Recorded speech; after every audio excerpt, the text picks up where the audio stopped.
सलीलजी पुन्हा विचारते प्रश्न, थोडा वेळ थांबवते. मुख्यमंत्री देवेंद्र फडणवीस सध्या बोलतात. आहे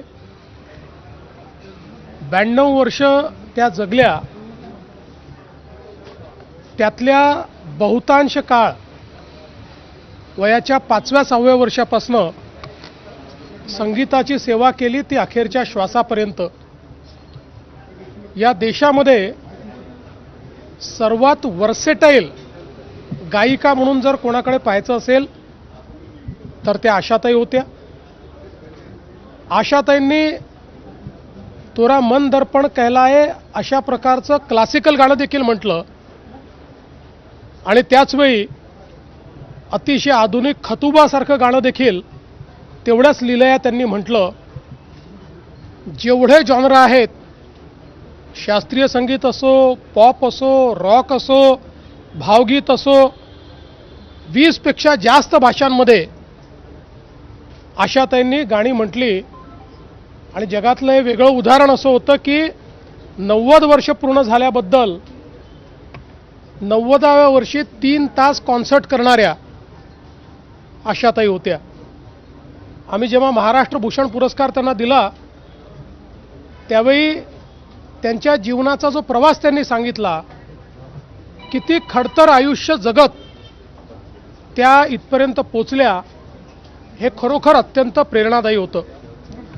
मला आठवतं की आम्ही रेडिओ जॉकीजचा जो कार्यक्रम घेतला होता, त्या कार्यक्रमामध्ये आशाताईंनी मला 2 ओळी गुणगुणायला लावल्या आणि मग त्या ठिकाणी सांगितलं, बघा माझी शक्ती, मी महाराष्ट्राच्या मुख्यमंत्र्यालाही गायला लावू शकते. असं अतिशय जिंदादिल अशा प्रकारचं त्यांचं व्यक्तिमत्व होतं. कुठल्याही कार्यक्रमाची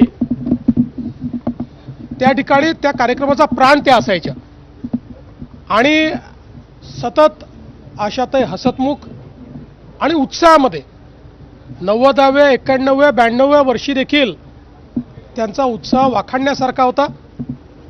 आम्हाला ही पूर्ण खात्री होती की लता दीदींची तर आम्ही 100वी करू शकलो नाही, पण आशाताईंची 100वी निश्चितपणे करू शकू. पण दुर्दैवाने काळाने ती संधी दिली नाही. आशाताईंसारख्या सुविख्यात, जगप्रसिद्ध आणि ईश्वरीय आवाज असलेल्या एक आमच्या गायिका आमच्यातनं निघून गेल्या. मी त्यांना विनम्र श्रद्धांजली अर्पण करतो. त्यांच्या कुटुंबाच्या दुःखामध्ये आपण सर्व सामील आहोत. पूर्ण शासकीय इतमामामध्ये त्यांच्या कुटुंबियांशी चर्चा करून ते ठरवतील त्याप्रमाणे पुढची